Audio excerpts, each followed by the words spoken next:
I push open the door to David's apartment, juggling coffee cups and my laptop bag, ready to surprise my best friend with our usual Thursday morning strategy session about the wedding details that Elena keeps changing her mind about every other day. The merger documents for Harrison Industries are spread across my dining table at home, and I need David's input on the final terms before tomorrow's board meeting. But when I hear Elena's voice drifting from the bedroom, I freeze completely because she's supposed to be at her yoga class right now, and David never mentioned she'd be here. Once Marcus signs those merger documents tomorrow, the embezzlement will look like his idea.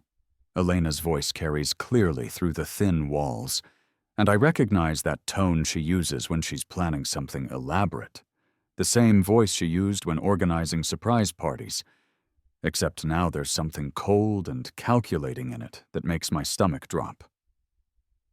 The forensic accountants will trace everything back to his personal accounts, and with his signature on the merger authorization, he'll be personally liable for all $50 million in fabricated losses. David's familiar laugh responds, but it's not the warm sound I've known since prep school. It's sharp and satisfied and completely foreign. 3 years of friendship, and he never suspected I was feeding information to his competitors every single time he trusted me with confidential deals. My poor grieving fiancé act will get me sympathy and his inheritance, plus full control of Chen Corp once he's rotting in prison where he belongs. The coffee cups slip from my hands and crash to the floor, hot liquid spreading across David's hardwood floors. But I can't move, can't breathe, can't process what I'm hearing because these are the two people I trust most in the world, the two people who've been by my side through everything, and they're talking about destroying me like I'm some kind of business obstacle to be eliminated. Elena's voice continues. And now I can hear the satisfaction, the anticipation, the complete absence of any love or affection that I thought existed between us. David, you're brilliant. Setting up those offshore accounts in Marcus's name, making it look like he's been skimming from client funds for months. Elena's voice gets closer to the door, and I realize they're probably getting dressed, probably preparing to meet me later today, and smile at me and pretend to care about wedding venues and guest lists while planning my complete destruction. When they find the evidence planted in his computer, combined with the merger documents that make him liable for the losses, he won't have any way to prove his innocence. My grandmother would be so proud, David says, and his voice carries a strange reverence that I've never heard before. 40 years she's been planning this revenge against the Chen family, ever since Marcus's grandfather destroyed our family business and drove my grandfather to suicide. She raised me specifically for this moment, trained me to be the perfect friend, the perfect confidant, the perfect betrayer. I lean against the wall, my legs suddenly unable to support my weight, because everything I thought I understood about my life, my relationships, my reality, is crumbling around me like a house of cards in a hurricane. David wasn't my friend. He was a weapon aimed at my heart from the moment we met at Phillips Academy when we were 14 years old. Elena wasn't my fiancée. She was an actress playing a role, and I was too blind, too trusting, too stupidly loyal to see the performance. Elena, you've been perfect, David continues. And now I can hear movement, fabric rustling, the intimate sounds of two people who've been lovers while I thought Elena was faithful to me. 2 years you've been feeding me information about Marcus's business plans, his family's vulnerabilities, his psychological weaknesses. The way you convinced him to fire Sophia Winters was particularly brilliant. She would have spotted the financial irregularities immediately. She was getting too close to the truth about the Singapore deal, Elena agrees, and I remember how she'd planted seeds of doubt about Sophia's loyalty, how she'd convinced me that our family lawyer was potentially compromised by competitor bribes. And getting Marcus to distance himself from James Morrison was essential. An FBI financial crimes investigator as a close friend would have been problematic for our timeline. James Morrison, my prep school roommate who became a federal agent, who I stopped calling back because Elena said he made her uncomfortable with his suspicious questions about our business dealings. James, who probably could have protected me if I'd listened to his concerns instead of Elena's manipulation. The full scope of their strategy becomes clear, and I realize they've been systematically isolating me from everyone who might have helped me see the truth. Marcus's father's heart attack last month was perfect timing, David says, and there's actual pleasure in his voice. The stress from the failed Jakarta deal, thanks to the information I provided to their competitors, weakened him enough that he can't interfere with the merger process. And Marcus has been so focused on his father's recovery that he's stopped paying attention to the financial details he usually scrutinizes. Don't forget about his sister, Elena adds, and now her voice carries a note of pride that makes my blood run cold. Lily's car accident was beautifully orchestrated. Nothing too serious, but enough to keep the family distracted and Marcus emotionally vulnerable. He's been so grateful for our support during his family crisis that he's stopped questioning anything we suggest. Lily's accident wasn't random. My sister, who's been recovering from what we thought was a simple case of bad luck and icy roads, was deliberately hurt to serve their psychological manipulation. The woman I planned to marry, the man I considered my brother. They hurt my sister to make me more compliant, more grateful, more willing to sign documents without reading them carefully. Tomorrow's engagement party will be perfect, Elena continues, and I can hear the satisfaction building in her voice. 300 guests, all the most important people in the city's business community, and Marcus will sign the merger documents in front of everyone. Then, when the FBI raids happen next week and they find all the evidence we've planted, his public humiliation will be complete. The timing is flawless, David agrees. Marcus signs the documents, commits to personal liability for the losses, and within days the forensic evidence surfaces. His arrest at the party will destroy his reputation permanently, and the stock price collapse will let us buy Chen Corp for pennies on the dollar. I slide down the wall until I'm sitting on the floor, surrounded by broken ceramic and spilled coffee, trying to process the magnitude of their betrayal. This isn't just about money or corporate takeover. This is about the complete destruction of everything I am, everything my family has built, everyone I love. They've been playing a game where I didn't even know I was a player, where every move I made was anticipated and countered, where my loyalty and trust were weapons they used against me. Elena, once this is over and Marcus is in prison, we can finally be together openly, David says, and I can hear the bed creaking as they embrace. Chen Corp's assets, the family fortune, the real estate portfolio, everything will be ours. We'll sell the company to Yamamoto Industries like we planned, take our profits, and disappear to somewhere beautiful where no one knows our names. What about Marcus's family? Elena asks, but her tone suggests she's already know the answer. His mother, his sister, they'll be left with nothing when the company collapses and the legal bills mount up. Collateral damage, David responds with complete indifference. My grandmother always said that when you're destroying your enemies, you have to be thorough. Marcus's grandfather didn't just destroy our business, he destroyed our entire family. Now we return the favor, completely and permanently.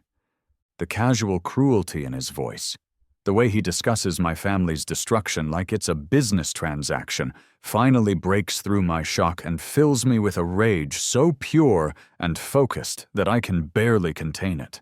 These people have been living in my house, eating at my table, accepting my love and trust and protection, while planning to destroy everything I care about. They've turned my own emotions against me, used my loyalty as a weapon, transformed my love into a tool for my destruction. I stand up slowly, my legs shaking but my mind suddenly crystal clear. I need to get out of here before they discover me. Need to figure out how to stop this, how to protect my family, how to save everything they're planning to destroy. But as I turn toward the door, I realize the full hopelessness of my situation. They've been planning this for years, preparing for every contingency, and I have less than 24 hours to unravel a conspiracy that's been in motion since before I even knew David existed. Tomorrow's engagement party will be my destruction, orchestrated by the two people I trusted most in the world. The merger documents are a trap. The evidence is already planted, and everyone I might have turned to for help has been systematically removed from my life. I'm walking into my own execution, and until this moment, I was grateful for their help in planning every detail. I spend the rest of the day in a haze of disbelief and desperate planning, trying to figure out some way to expose Elena and David's conspiracy, but every scenario I imagine ends with my word against theirs, and they've been building their case for years, while I've been building nothing but trust. The engagement party is in full swing at the Meridian Hotel.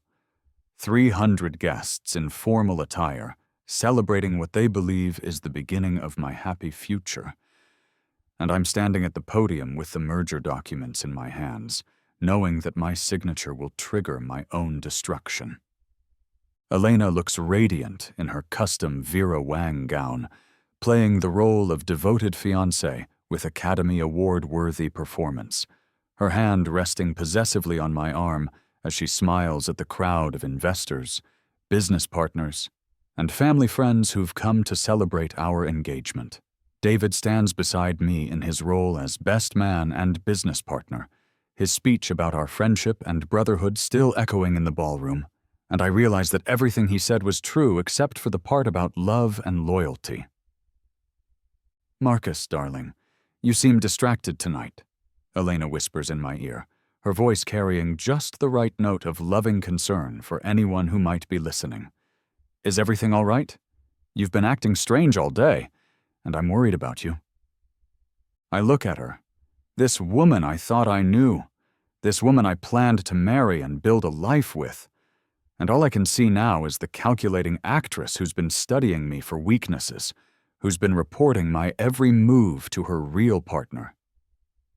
"Elena, do you love me?" I ask, and my voice sounds hollow even to my own ears. "Of course I love you, Marcus," she responds immediately. But now I can hear the rehearsed quality in her words, the way she's performing emotion rather than feeling it. "You're my everything, my future, my whole world. That's why I'm so concerned about your behavior today. You seem paranoid, suspicious, like you don't trust the people who care about you most." "Maybe I shouldn't trust them," I say, and I watch her face carefully, looking for any crack in her performance. Maybe I've been too trusting, too willing to believe that people love me when they're just using me. David approaches us, his face arranged in an expression of concerned friendship that I now recognize as completely fabricated. "Marcus, what's wrong? You've been acting off all day, and now you're saying strange things. Are you feeling all right? The stress of the wedding planning, your father's health, Lily's accident. Maybe it's all getting to you." "My sister's accident," I repeat, and now I'm studying his face the way I should have been studying it for years. "Funny how that happened right when you needed my family distracted. Convenient timing, wouldn't you say?" Elena's grip on my arm tightens slightly, and I can see a flicker of something. Alarm? Calculation? In her eyes before she recovers her performance. "Marcus, you're scaring me. What are you implying? David has been nothing but supportive during Lily's recovery. We both have." "Supportive," I say, and now I'm speaking loudly enough that nearby guests are starting to notice our conversation. "Yes, you've both been incredibly supportive, helping me make decisions, guiding my business choices, isolating me from people who might have given me different advice." "Marcus, you need to calm down," David says, and now his voice carries a note of authority that I've never heard before, the voice of someone who's used to being in control. "You're embarrassing yourself in front of your guests. This isn't the time or place for whatever paranoid episode you're having." "Paranoid episode?" I laugh, and the sound is bitter enough that several people turn to stare at us.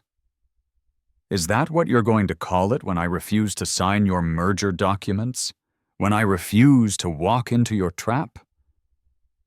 Elena's face goes pale, and for the first time since I've known her, her mask slips completely. Marcus, you're not making sense.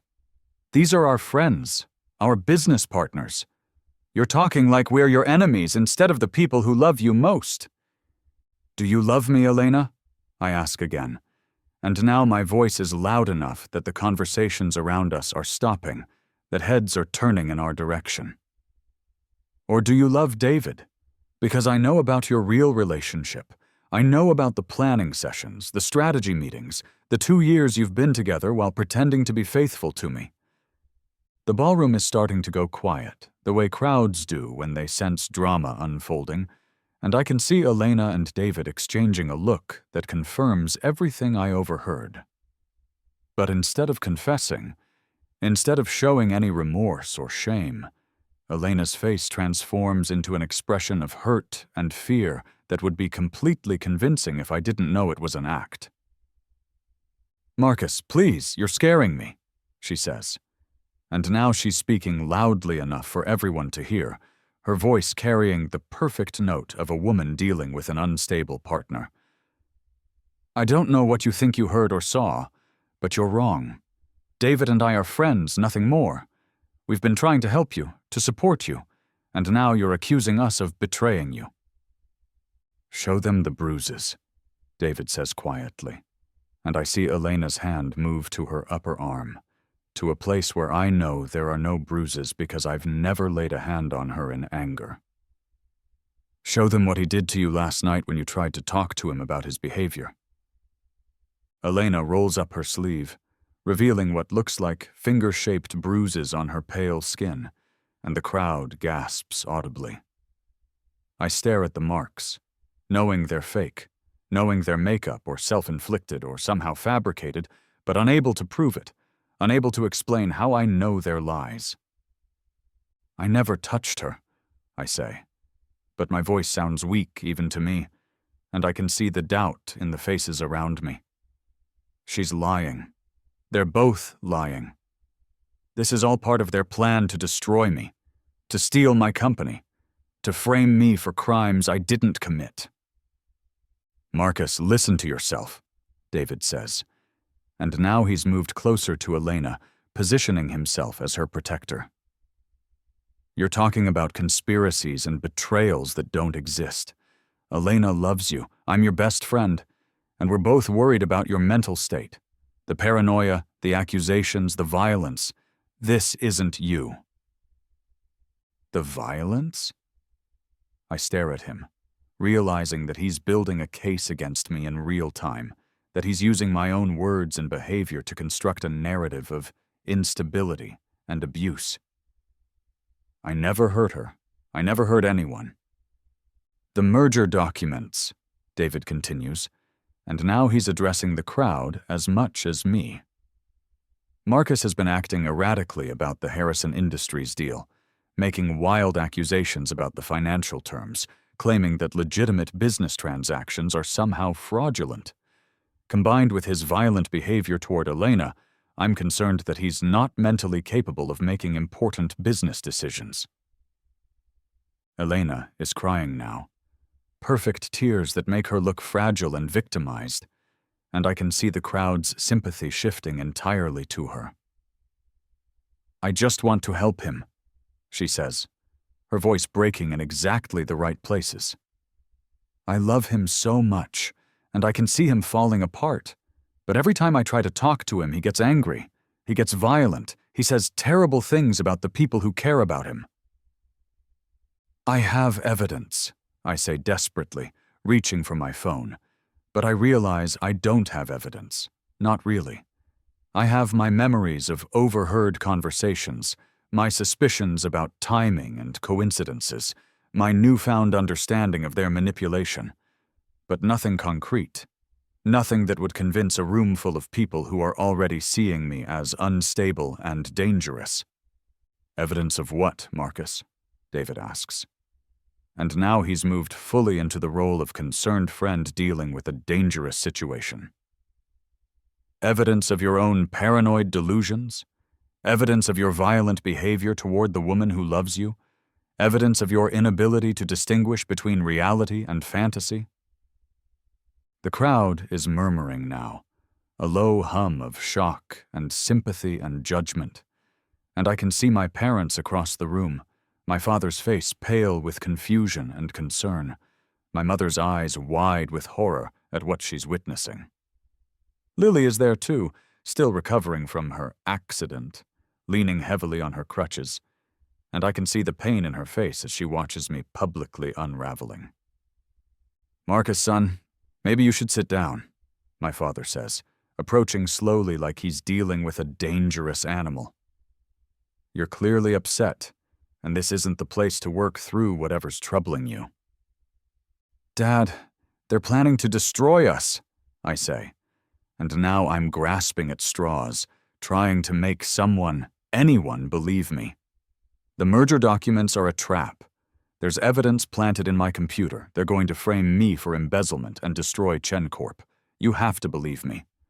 "Marcus, please," Elena says, and now she's moved closer to me, her hand extended like she's trying to calm a wild animal.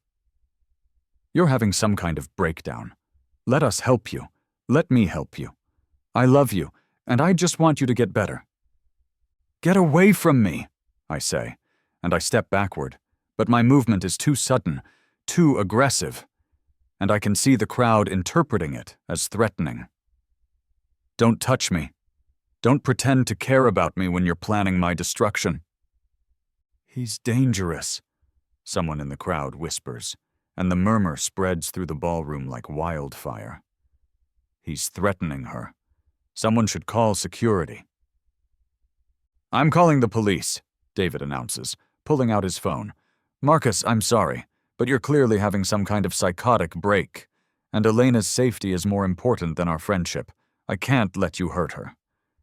"I'm not going to hurt anyone," I say, but my voice is rising, my desperation making me sound exactly like the unstable, dangerous person they're painting me as.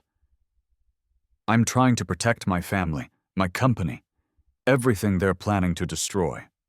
Marcus Chen, you're under arrest for domestic violence and making terroristic threats," the police officer says. And I realize that they arrived faster than any emergency response should have. That David must have called them before the confrontation even began. That even this moment was planned and orchestrated.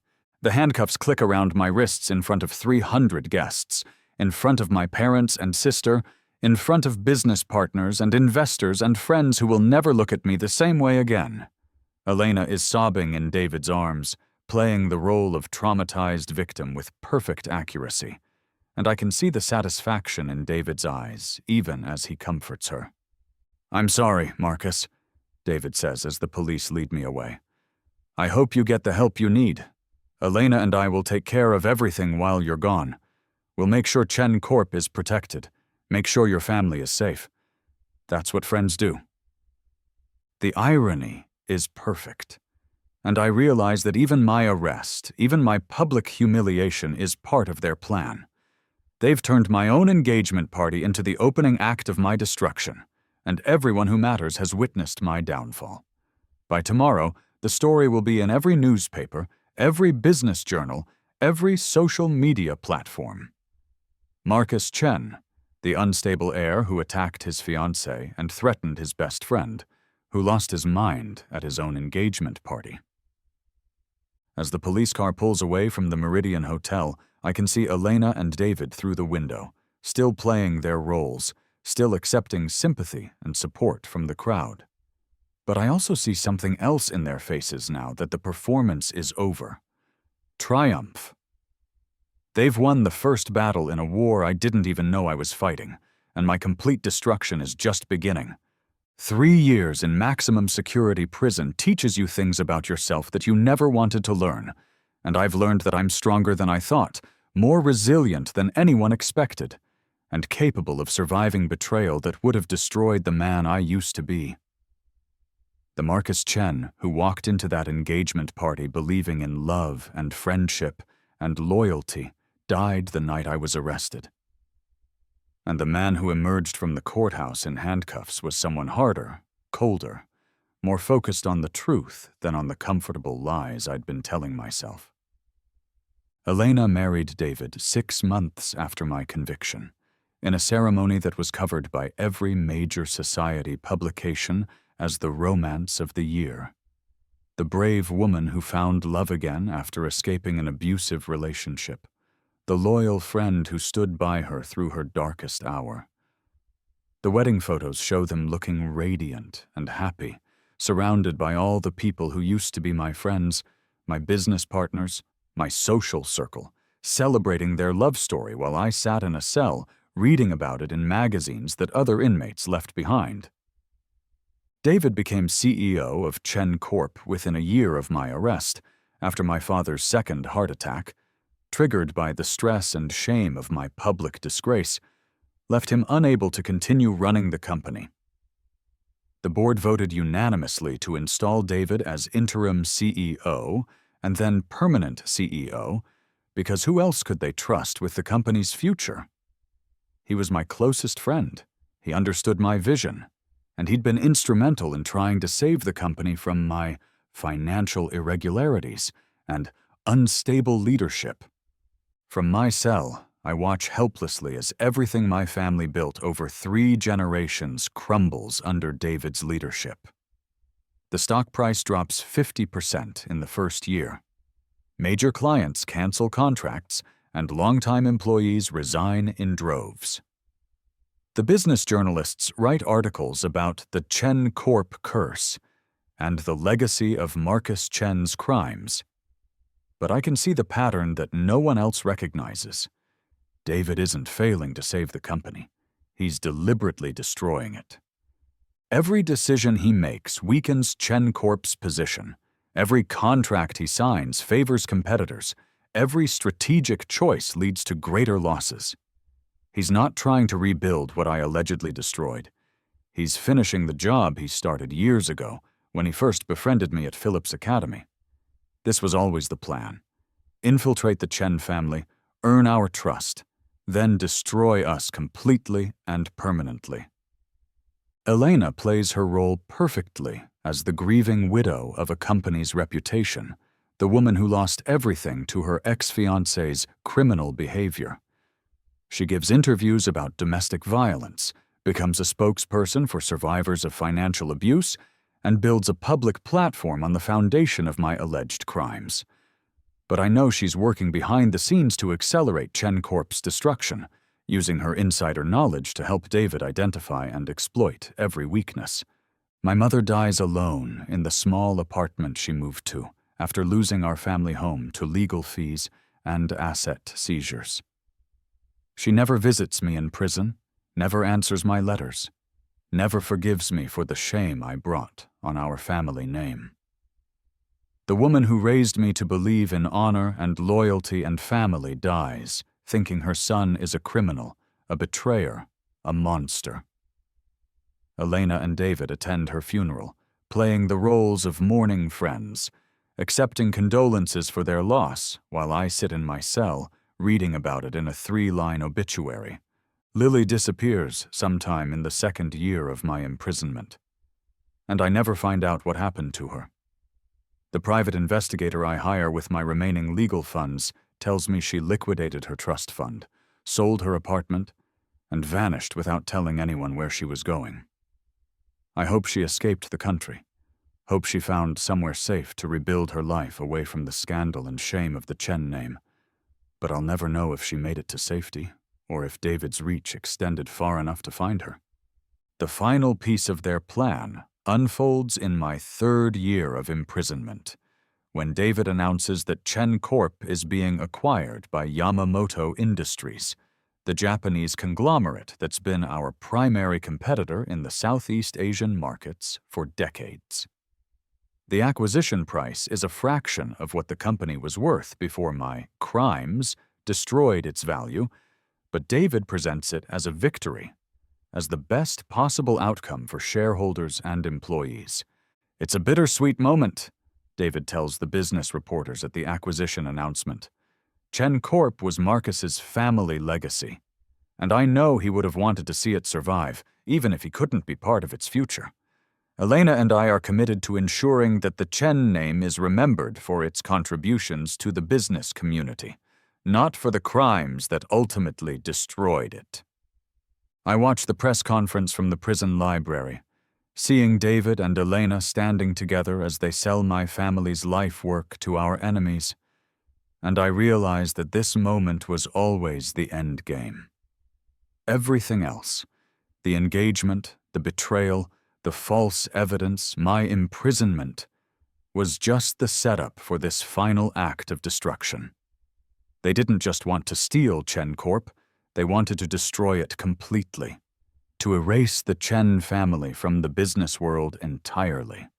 The acquisition goes through without any regulatory challenges, because who would object to a foreign company rescuing a scandal-plagued American firm? David and Elena receive substantial payouts for their roles in facilitating the sale, and they disappear from public life, their mission complete. The last photograph I see of them shows them boarding a private jet, Elena's hand resting possessively on David's arm, both of them smiling with the satisfaction of a job well done. 6 months later, David visits me in prison for the first time since my conviction. He looks older, more satisfied, like a man who's finally completed a life's work. The guards escort him to the visiting room, where we sit across from each other at a metal table, and for the first time in years, I see him without his mask of false friendship. "Hello, Marcus," he says, and his voice carries no pretense of warmth or concern. "I thought you deserved to know the truth before you die." "Before I die?" I ask, and something in his tone makes me realize that this visit isn't about closure or confession. It's about gloating over a victory that's about to become permanent. "Prison is a dangerous place," David says, and now he's smiling the way he used to smile when we were teenagers and he'd beaten me at chess. "Accidents happen. Fights break out. Sometimes people don't survive their sentences. You're going to have me killed," I say, and it's not a question because I can see the answer in his eyes. "Even after everything you've taken from me, it's not enough. You need me dead." "I need you erased," David corrects, and now his voice carries the cold satisfaction of a man who's spent his entire life planning this moment. "My grandmother raised me for one purpose, Marcus. To destroy the Chen family completely and permanently. Your grandfather didn't just bankrupt our family business. He destroyed our entire legacy, drove my grandfather to suicide, left my father broken and bitter and obsessed with revenge. So you spent your whole life planning to destroy mine," I say. And now I understand the full scope of what I've been fighting. The friendship, the loyalty, the brotherhood, none of it was real. You were a weapon aimed at my heart from the moment we met. "Every moment of our friendship was calculated," David confirms. And there's pride in his voice, the pride of an artist discussing his masterpiece. "Every confidence you shared, every vulnerability you revealed, every moment of trust you gave me, I was cataloging it all, planning how to use it against you. You made it so easy, Marcus. You wanted to believe in friendship and loyalty so badly that you never questioned my motives." "And Elena?" I ask, though I already know the answer. "Elena was recruited in college, specifically to seduce you and provide inside information about your family's business operations. She's been working for us for 6 years, playing the role of devoted girlfriend, and then fiancé while reporting every detail of your life to my grandmother and me. She's a remarkable actress, don't you think?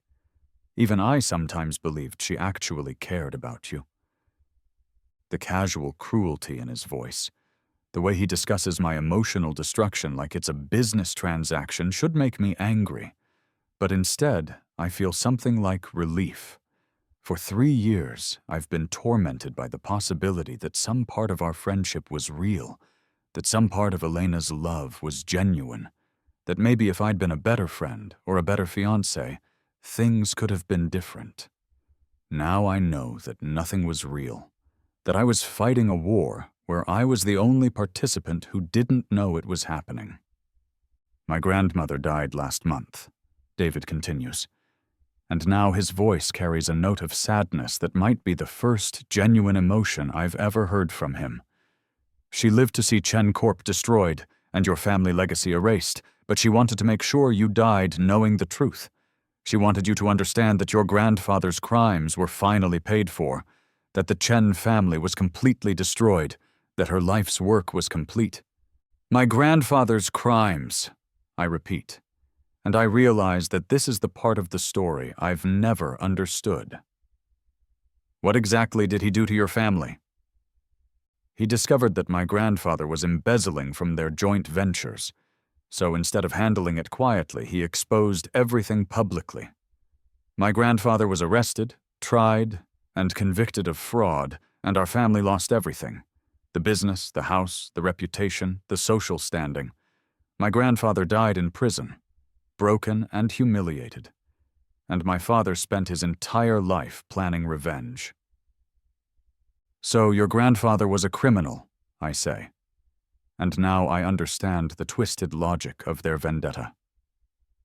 My grandfather exposed a crime, and your family decided that made him the villain.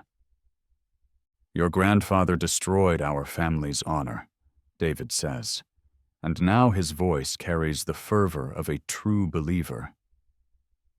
He could have handled it privately, could have given my grandfather a chance to make restitution, but instead he chose public humiliation and destruction, so we chose to return the favor, exactly and completely. Eye for an eye, I say, and I can see the biblical justice in their reasoning, the way they've convinced themselves that their actions are righteous rather than criminal. Except you didn't just destroy me, you destroyed my entire family. My father died of shame, my mother died alone, my sister disappeared. You took everyone I loved. Just like your grandfather took everyone we loved, David responds without any hint of remorse. Justice isn't about proportionality, Marcus. It's about balance. Your family took our legacy, so we took yours. Your grandfather left my family with nothing, so we left your family with nothing. The only difference is that we did it more thoroughly. And now you're going to kill me to complete the circle, I say. And I realize that this conversation is David's final gift to his grandmother's memory, the chance to explain their victory to their defeated enemy before delivering the killing blow. Tomorrow night there's going to be a fight in the yard, David says, and now he's speaking in the tone of someone delivering a business presentation. You're going to get caught in the middle of it, and unfortunately, you're not going to survive. The guards will be distracted, the cameras will malfunction, and by the time order is restored, you'll be dead. Another accident, I say, thinking of Lily's car crash, of my father's heart attack, of all the carefully orchestrated coincidences that destroyed my family. The last accident, David confirms, and now he stands up, preparing to leave. After tomorrow, the Chen family will be completely erased from history. Your grandfather's crimes will finally be paid for, and my family's honor will be restored. He walks toward the door, then turns back to look at me one last time. I want you to know, Marcus, that I never hated you personally. You were just a means to an end, a tool in a larger plan. If your grandfather had been a better man, if he'd chosen justice over revenge, none of this would have been necessary. If your grandfather had been an honest man, I respond, none of this would have been possible. David laughs, the same laugh I remember from our prep school days, and for a moment I can see the boy I thought was my friend underneath the man who's orchestrated my destruction. Goodbye, Marcus. I hope you find peace in whatever comes next." He leaves, and I sit alone in the visiting room, understanding finally that tomorrow I'm going to die, that David's plan will be complete, that the Chen family will be wiped from existence as thoroughly as if we'd never lived at all. The guards escort me back to my cell, and I lie on my narrow bunk, staring at the ceiling, thinking about the boy I used to be, the man I became, and the legacy I'll never have the chance to rebuild. The fight starts exactly as David predicted, and I die that night knowing that I failed everyone I ever loved, that I was too naive and trusting to protect them from people who understood the true nature of war. The last thing I see is David's face in my memory, smiling with satisfaction as he explained how completely he'd won, how thoroughly he'd destroyed everything I was and everything I could have been. Then I open my eyes and realize I've been reborn.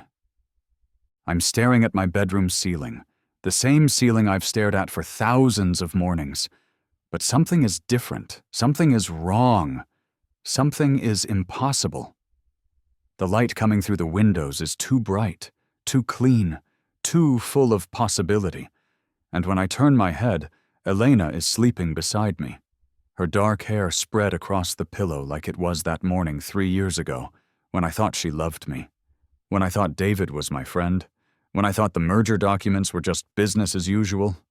The digital clock on my nightstand reads 7:23 a.m., and I know with absolute certainty that this is Thursday, the morning of my engagement party, the day I discovered their betrayal, the beginning of the end of everything I thought I knew about my life. But I remember everything that happened after: the arrest, the trial, the prison, the years of watching my family's destruction, David's final visit, the fight in the yard, the moment of my death. And I understand that somehow, impossibly, I've been given a second chance. Elena stirs beside me, and when she opens her eyes and sees me watching her, she smiles with what I once thought was love, but now recognize as performance. "Good morning, darling," she says, and her voice carries the same note of practiced affection that I remember from that terrible morning. "You're up early. Are you excited about tonight?"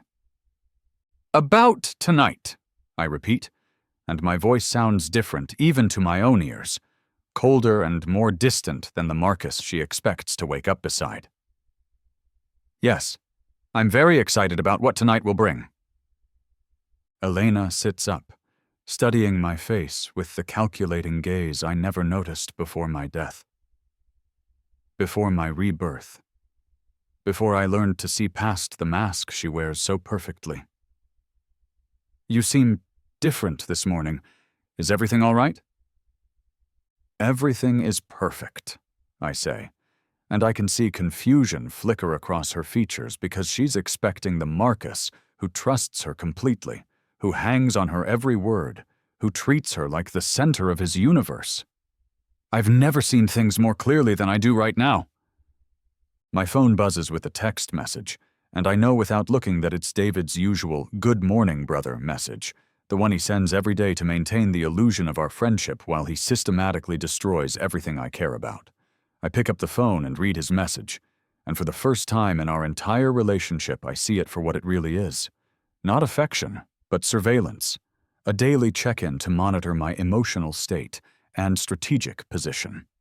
"David says good morning," I tell Elena, watching her face carefully for any sign of the conspiracy I now know exists between them. "He wants to meet for our usual coffee before the party tonight." "That's nice," Elena responds, but I catch the subtle tightening around her eyes, the way she pauses fractionally before speaking, signs that would have been invisible to me before I learned the truth about their real relationship. "You two always planned so well together." "We do," I agree. And now I'm studying her with the same intensity she's studying me, cataloging every micro-expression, every subtle tell, every sign of the deception I was too blind to see the first time. "David and I make an excellent team. We think so much alike. Sometimes it's like we share the same mind. Elena gets out of bed and moves toward the bathroom, and I watch her walk away, remembering how I used to admire her grace, her beauty, the way she moved through my life like she belonged there. Now I can see the performance in every gesture, the way she's constantly aware of being observed, constantly managing her image and her effect on others.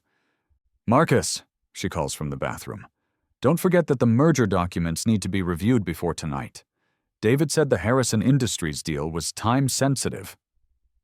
"I won't forget," I call back, and my voice carries a note of grim satisfaction that she can't hear over the running water. In fact, I'm planning to give that merger my complete and total attention. The shower starts, and I lie back on the bed, processing the impossible reality of my situation.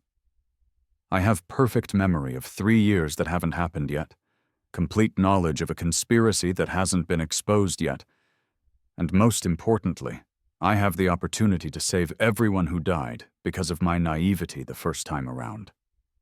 My father, my mother, my sister, my company, my family's legacy. Everything I lost can be preserved if I play this correctly. But I also understand that I'm fighting opponents who have been planning this destruction for decades, who have contingencies and backup plans and resources I probably don't even know about yet. David and Elena aren't just criminals, they're strategists who have dedicated their entire lives to this moment, and they'll adapt quickly when they realize I'm no longer the trusting fool they expected to manipulate. I get dressed slowly, choosing my clothes with the same care a general might choose his armor, because today begins a war that I intend to win completely and permanently. The Marcus who died in prison was weak, trusting, blind to the true nature of human evil. The Marcus who has been reborn is something different, harder, smarter, more willing to fight with the same ruthless determination that my enemies have always shown.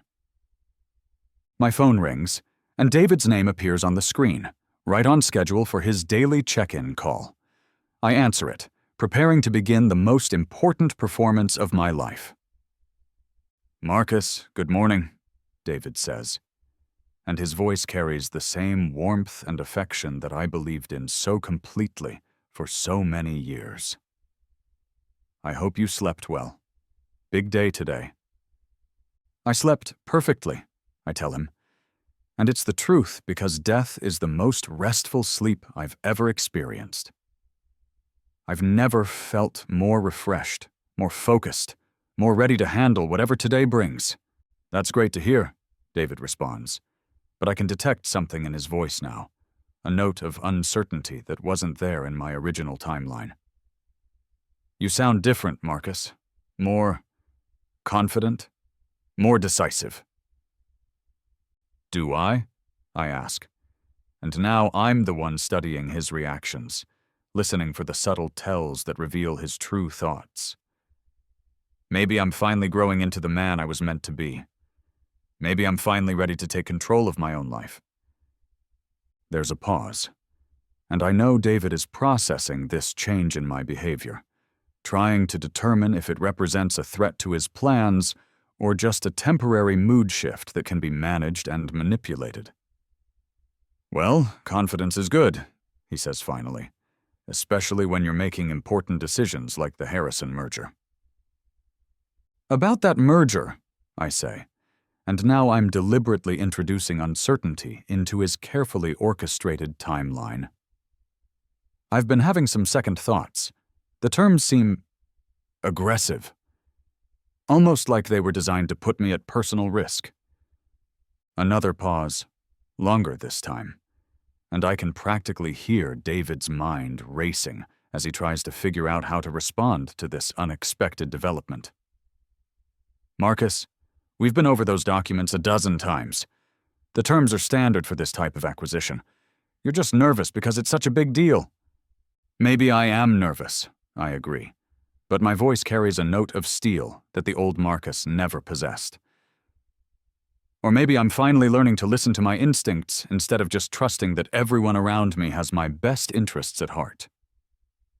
Of course we have your best interests at heart, David says. And now there's a slight edge to his voice, the first crack in his perfect performance. Elena and I both want what's best for you, for Chen Corp, for your family. We always have. I know you do, I say, and the words taste like poison in my mouth. That's why I'm so grateful to have friends like you, friends who would never betray me, never lie to me, never use my trust against me. Never, David agrees. But I can hear the strain in his voice now, the effort it takes to maintain his facade when I'm clearly not behaving according to his expectations. Marcus, are you feeling all right? You sound strange. I feel perfect, I tell him, and it's the truth because for the first time in my life, both lives, I finally understand the game I'm playing. In fact, I don't think I've ever felt better. It's like I've been given a second chance at life. Elena emerges from the bathroom, wrapped in a towel, her hair damp and her face clean of makeup, and for a moment she looks almost vulnerable, almost human. But then she sees me watching her, and the mask slides back into place, the performance resuming seamlessly. Tell David I said hello, she says, loud enough for him to hear through the phone. And remind him that we need to coordinate the final details for tonight. Elena says hello, I relay to David, and she wants to coordinate with you about tonight's final details. Of course, David responds. Why don't we meet at my place in an hour? We can go over everything one more time, make sure there are no surprises. No surprises, I repeat. And now I'm smiling for the first time since my rebirth. I think that's an excellent idea. I'll see you in an hour. I hang up the phone and turn to Elena, who's watching me with barely concealed concern. Darling, you're acting very strangely this morning. David's right to be worried about you. Am I acting strangely? I ask, moving closer to her, studying her face with the intensity of someone who finally sees clearly. Or am I finally acting like myself, instead of the person you've been training me to be? Elena's eyes widen slightly, and for just a moment her mask slips completely, revealing something cold and calculating underneath the surface of loving concern. I don't know what you mean by that. Don't you? I reach out and touch her face gently, the way I used to when I thought she loved me. But now my touch is clinical, analytical, like a scientist studying a particularly interesting specimen. Elena, do you love me? Of course I love you, she responds immediately, but I can hear the rehearsed quality in her words, the way she's reciting lines from a script she's been practicing for years. Marcus, you're scaring me. What's brought this on? Nothing's brought it on, I tell her, and my voice is perfectly calm, perfectly controlled. I'm just curious about the nature of love, the difference between genuine affection and performance. Do you think it's possible to fake love so completely that even the person faking it starts to believe it's real? Elena stares at me, and I can see her trying to figure out what's happening, whether this is some kind of test or trap or psychological breakdown that she needs to manage. Marcus, I think you should talk to someone. A therapist, maybe? This kind of paranoid thinking isn't healthy. Paranoid thinking, I repeat. And now I'm laughing because the irony is perfect. Yes, I suppose it would be paranoid to think that the two people closest to me might be planning my destruction. Paranoid to imagine that my fiancé and my best friend might be conspiring against me. Paranoid to believe that people might lie about love and friendship for money and revenge. Marcus, stop, Elena says, and now there's real alarm in her voice. You're talking like we're your enemies instead of the people who love you most. This isn't like you. No, I agree. It's not like me at all. The old me was trusting, naive, willing to believe in the best of people even when they were showing me their worst. But maybe the old me was a fool. Maybe the old me needed to die so that someone smarter could take his place. I can see Elena processing this, trying to determine whether I'm having some kind of psychological break that she can manage, or if I've somehow discovered the truth about her and David. Her hand moves unconsciously to her phone, and I know she's thinking about calling David, warning him that something has gone wrong with their carefully planned timeline. Go ahead, I tell her. Call him. Tell him that Marcus is acting strangely, that he's asking difficult questions, that maybe your plan needs to be accelerated. Elena goes very still, her face completely blank, and I know I've just confirmed her worst fears. I don't know what you're talking about. Of course you don't, I say. And now I'm moving toward the closet to finish getting dressed. Just like you don't know about the offshore accounts, the falsified documents, the evidence that's been planted in my computer. Just like you don't know about the real reason for Lily's accident, or the way David's been feeding information to our competitors, or the plan to frame me for embezzlement at tonight's party. Elena's face has gone completely white, and her hand is gripping her phone so tightly that her knuckles are showing. Marcus, you need help. You're having some kind of paranoid episode. Maybe I am, I agree, pulling on my jacket and checking my reflection in the mirror. Or maybe I'm finally seeing clearly for the first time in my life. Maybe I'm finally ready to fight back against people who think they can destroy my family and get away with it. I turn to face her one last time before leaving for my meeting with David. Elena, I want you to know that I understand now. I understand the game you've been playing, the role you've been performing, the way you've been using my love against me. And I want you to know that starting today, I'm going to play a different game entirely. Elena opens her mouth to respond, but I'm already walking toward the door, already moving toward the confrontation that will determine whether the Chen family survives or perishes. Behind me, I can hear her frantically dialing David's number, and I know that within minutes they'll be scrambling to adjust their plans, to account for the possibility that their perfect victim has become something far more dangerous. As I drive toward David's apartment, I think about the man I used to be, and the man I've become. The old Marcus died believing in the goodness of people who were planning his destruction. The new Marcus understands that some people are evil not because they're broken or misguided, but because they choose to be evil, because they find satisfaction in causing pain and destruction. Today begins the war for my family's survival, and this time, I intend to win. I arrive at David's apartment building 45 minutes early, parking across the street where I can observe the entrance while remaining invisible to anyone inside. This is something the old Marcus would never have done. Surveillance, strategic positioning, treating his best friend like a potential enemy, but the new Marcus understands that information is power, and I need every advantage I can get in the war that's about to begin. My phone buzzes with text messages, first from Elena telling David that Marcus is acting strange, and then David's response asking if they need to accelerate the timeline. I watch these messages appear on my screen with cold satisfaction because they confirm what I already know. Elena called David the moment I left, and they're both panicking about the change in my behavior. 20 minutes later, Elena's car pulls up to David's building, and I watch her hurry inside with the urgency of someone whose carefully planned world is beginning to collapse. She's still wearing the clothes she threw on after I left, her hair hastily pulled back, no makeup to hide the worry lines around her eyes. This is Elena without her mask, without her performance. And I can see the calculating strategist underneath the loving fiancé act. I wait another 15 minutes before going upstairs, giving them time to plan their response to whatever crisis they think they're facing.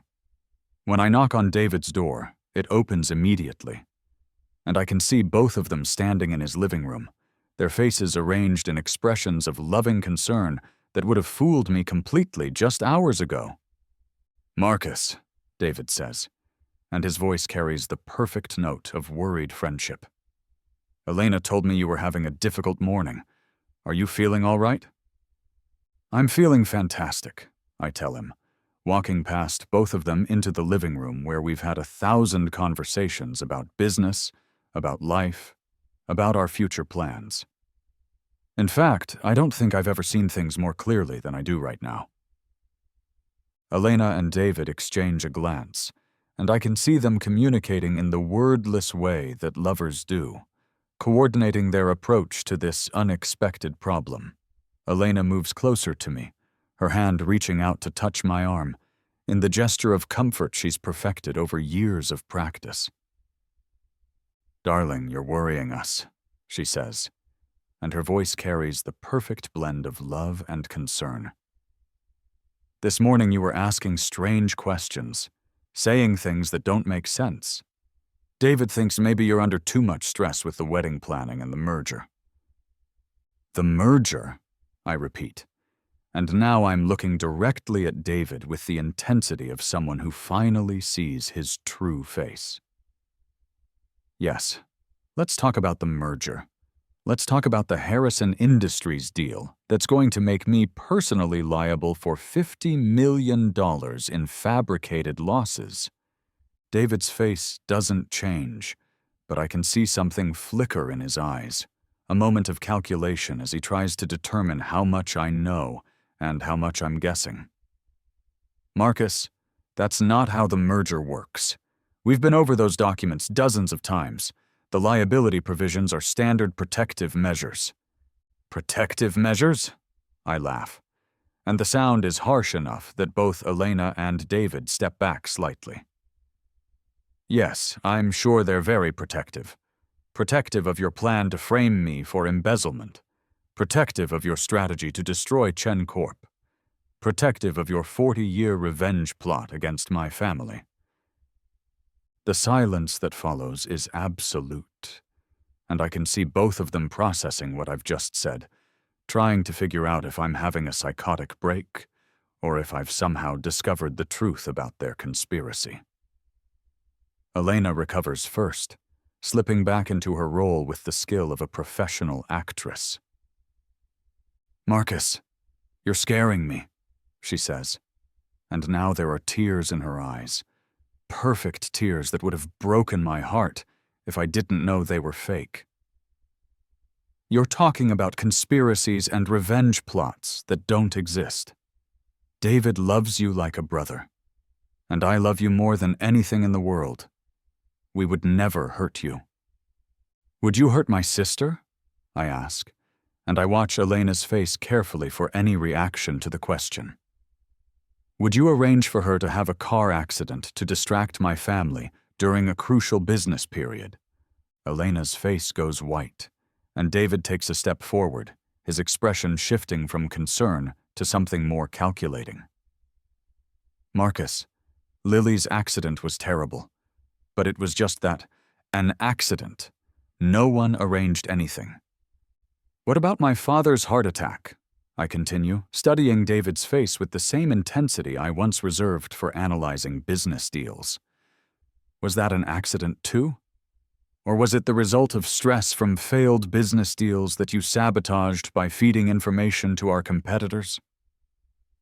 "Marcus, you need to stop," David says, and now his voice carries a note of authority that I've never heard before, the voice of someone who's used to being in control. "You're having some kind of paranoid episode, and you're saying things that could damage our friendship permanently." "Our friendship," I repeat. And now I'm moving closer to both of them, watching their reactions as I strip away the pretense that has defined our relationship for years. "Tell me about our friendship, David. Tell me about the day we met at Phillips Academy. Tell me about how much you loved me from the moment you saw me." David's jaw tightens slightly, and I can see him struggling to maintain his performance as I probe the foundation of his elaborate deception. "Marcus, we've been friends since we were 14. You know how much our friendship means to me?" "Do I?" I pull out my phone and open the voice recording app, making sure they can both see what I'm doing. "Then you won't mind if I record your answer to a simple question. David, Did your grandmother raise you specifically to destroy the Chen family as revenge for what my grandfather did to yours? The question hangs in the air like a sword, and I can see both Elena and David realizing that somehow, impossibly, I know the truth about their conspiracy. David's mask slips for just a moment, revealing something cold and calculating underneath. And Elena takes an unconscious step backward. "Marcus, I don't know what you think you've discovered, but you're wrong," David says, but his voice lacks the conviction it carried just moments ago. "My grandmother had nothing to do with our friendship. She barely even knew your family." "Really?" I'm still recording, still watching their faces for any sign of the truth breaking through their carefully constructed lies. "Then why did she spend 40 years planning this revenge? Why did she train you from childhood to befriend me, to earn my trust, to position yourself to destroy everything my family built?" Elena and David look at each other, and I can see them having an entire conversation in that single glance, weighing their options, trying to decide whether to continue the performance or shift to a different strategy. When David speaks again, his voice has changed completely, dropping the pretense of friendship for something colder and more honest. "Marcus, even if any of what you're suggesting were true, which it isn't, what exactly do you think you can do about it? You have no proof, no evidence, nothing but paranoid suspicions." "Don't I?" I stop the recording and slide my phone back into my pocket. "What if I told you that I've been recording your conversations for months? What if I told you that I have evidence of your real relationship with Elena, evidence of the offshore accounts, evidence of the information you've been selling to our competitors?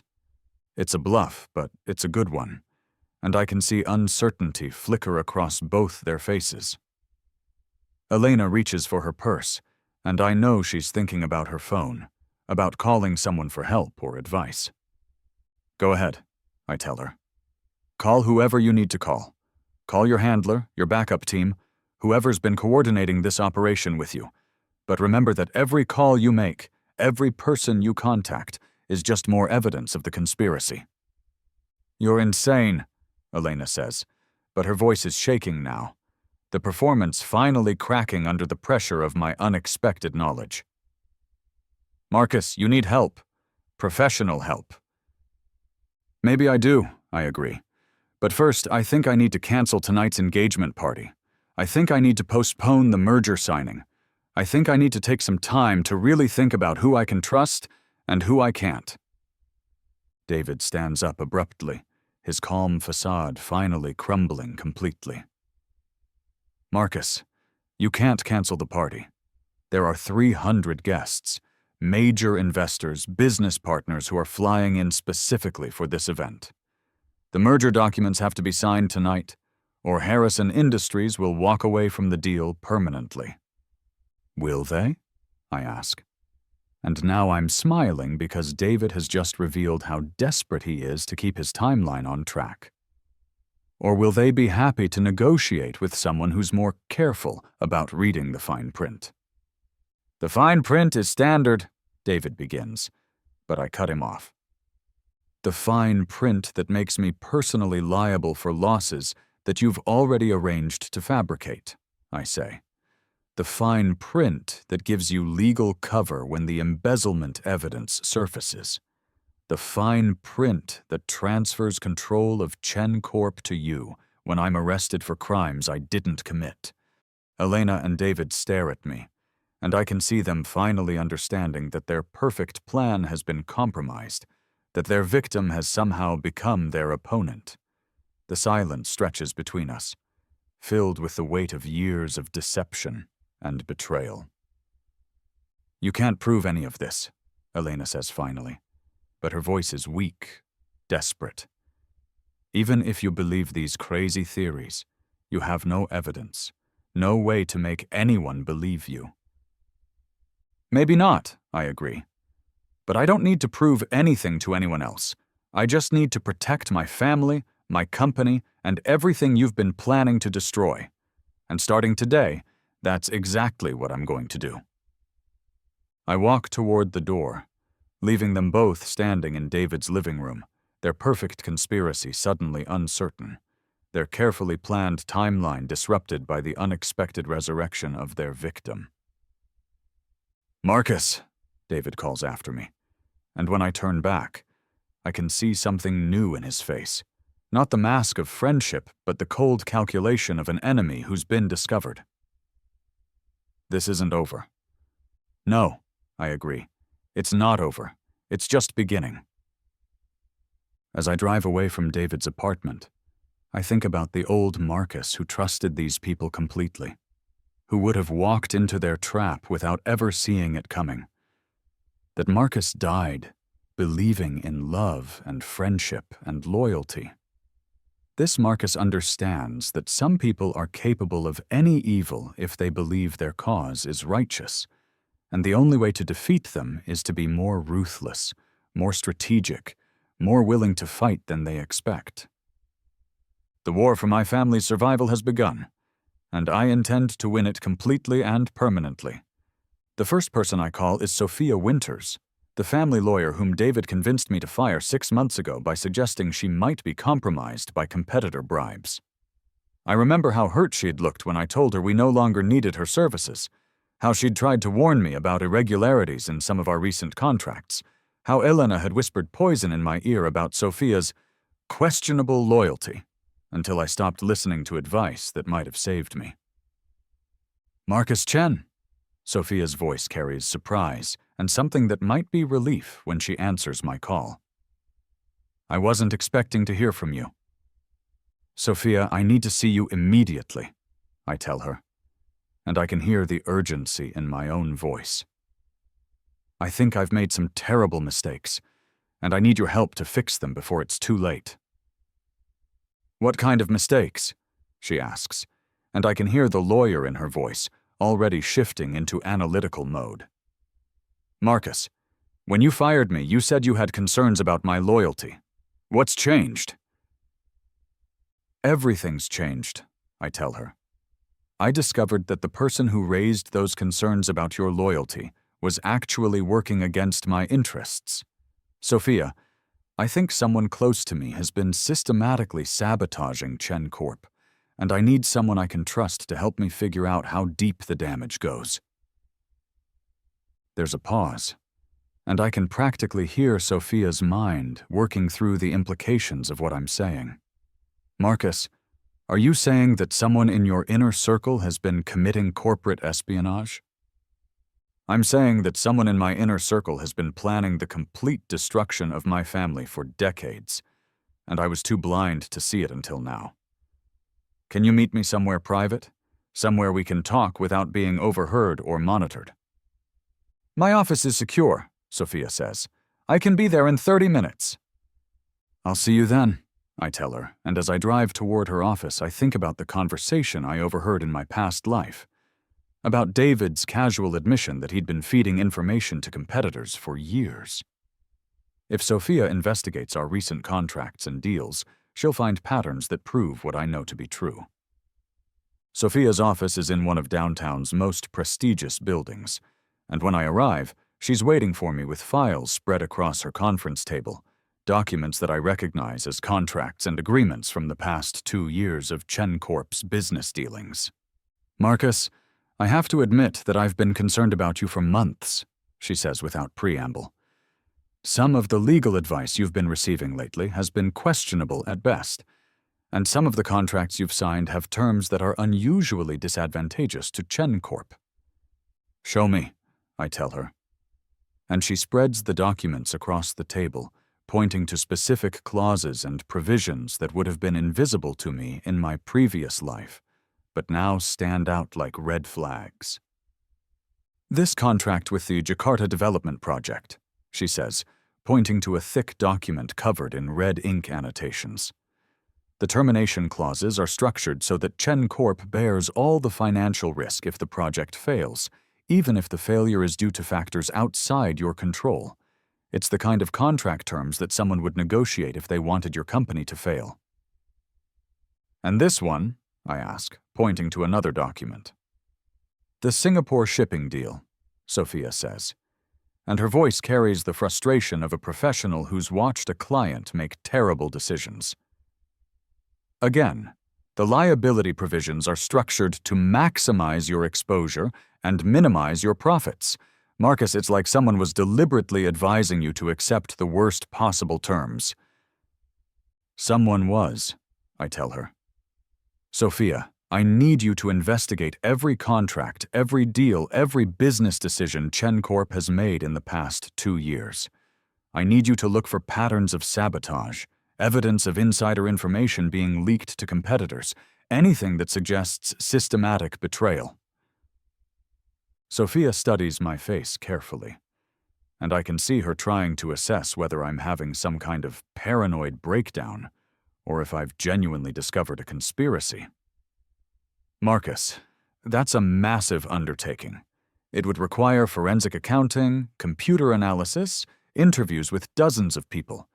And if you're right about systematic sabotage, the person responsible would have had to have access to your most confidential business information. They did, I tell her. They had complete access because I trusted them completely. Sophia, what would you say if I told you that my fiancé and my best friend have been working together to destroy Chen Corp? Sophia sets down the contract she's been holding and looks at me with the intensity of someone who's finally being allowed to voice concerns she's held for months. I'd say that would explain a lot of things that haven't made sense. Elena's constant presence during confidential business meetings, David's insistence on handling contracts that should have been reviewed by independent counsel, the way you stopped taking advice from people who'd been guiding your family's business for decades. You tried to warn me, I say. And now I'm remembering all the conversations she attempted to have, all the concerns she raised that I dismissed because Elena convinced me Sophia was the problem. I tried, she agrees, but you were so convinced that I was the security risk that you stopped listening to anything I said. Marcus, if Elena and David have been working together against you, then every business decision you've made in the past year has been compromised. I pull out my phone and play the recording I made at David's apartment, the conversation where he revealed just enough to confirm that he's not the friend he pretends to be. Sophia listens with the focused attention of someone who's spent decades evaluating evidence, and when the recording ends, her face is grim. This isn't enough for a criminal case, she says, but it's enough to justify a complete forensic investigation of your business dealings.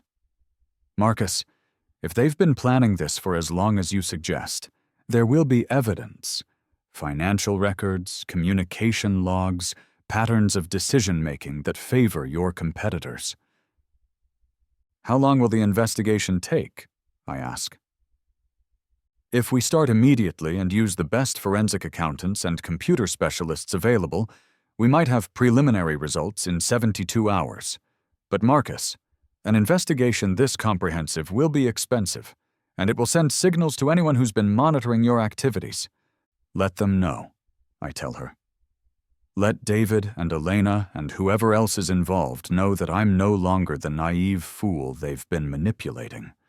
Let them scramble to cover their tracks while we uncover evidence of what they've been doing. Sophia nods and begins making notes on a legal pad. I'll start the investigation immediately. But Marcus, you need to understand that if you're right about this conspiracy, then exposing it will be dangerous. People who've spent years planning something this elaborate won't give up without a fight. I'm counting on it, I tell her, because this time I'll be ready for them. My next call is to James Morrison, my prep school friend who became an FBI financial crimes investigator, the friend I stopped calling because Elena said his suspicious questions about our business dealings made her uncomfortable. Now I understand that his questions weren't suspicious. They were investigative, and Elena wanted me to distance myself from someone who might have detected their conspiracy. Marcus Chen, James says when he answers his phone, and I can hear surprise in his voice. It's been a long time. How are you? I've been better, I tell him. James, I need to ask you something, and I need you to be completely honest with me. have you been investigating Chen Corp? There's a pause, and I can hear James considering how much he can legally tell me about an ongoing investigation. Marcus, you know I can't discuss active cases with you. I'm not asking you to discuss active cases, I tell him. I'm asking you to confirm whether you've had concerns about patterns in Chen Corp's business dealings, whether you've noticed irregularities that might suggest insider trading or corporate espionage. Another pause, longer this time. Marcus, why are you asking me this? Because I think someone close to me has been feeding information to our competitors, and I think that same person has been systematically sabotaging our business deals.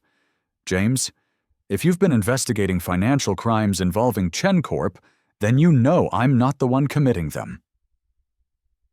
Marcus, James says, and now his voice carries the weight of official business. I can't give you details about any investigation, but I can tell you that if you have information about financial crimes, you should report them to the appropriate authorities immediately. What if the person committing the crimes is someone I trusted completely? I ask. What if exposing them means admitting that I've been blind to their betrayal for years?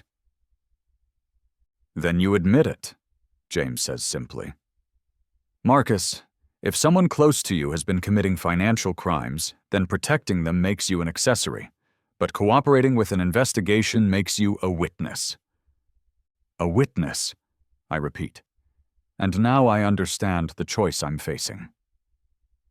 James, if I were to provide evidence of systematic corporate espionage and conspiracy to commit fraud, would that evidence be protected under whistleblower statutes? It would, James confirms.